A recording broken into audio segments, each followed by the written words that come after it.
కాంగ్రెస్ అగ్రనేత రాహుల్ గాంధీ చేపట్టిన భారత్ జోడో న్యాయయాత్ర 3వ రోజు కొనసాగుతుంది. నాగాలాండ్ నుంచి ఉదయం తన యాత్రను రాహుల్ గాంధీ ప్రారంభించారు. నాగాలాండ్లో 5 జిల్లాల్లో 257 కిలోమీటర్ల యాత్ర చేయనున్నారు. 2 రోజుల పాటు నాగాలాండ్లో పర్యటించనున్నారు. అనంతరం అస్సాం రాష్ట్రంలోకి రాహుల్ గాంధీ భారత్ జోడో న్యాయయాత్ర ప్రవేశిస్తుంది.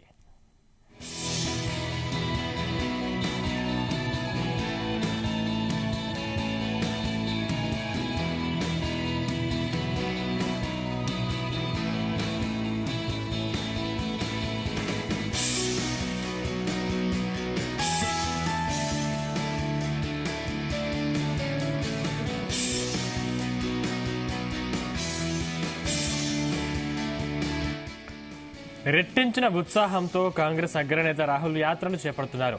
స్థానిక కాంగ్రెస్ నాయకులతో పాటు మహాకూటమిలో ఉన్న పార్టీల నేతలు కూడా ఈ యాత్రకు సంఘీభావం తెలుపుతున్నారు. అస్సాంలో 8 రోజుల పాటు యాత్ర జరగనుంది. మొత్తం 833 కిలోమీటర్ల పాదయాత్ర 17 జిల్లాల నుంచి సాగనుంది. లోక్సభ ఎన్నికలలో విజయమే లక్ష్యంగా రాహుల్ భారత్ జోడో న్యాయయాత్ర కొనసాగుతుంది.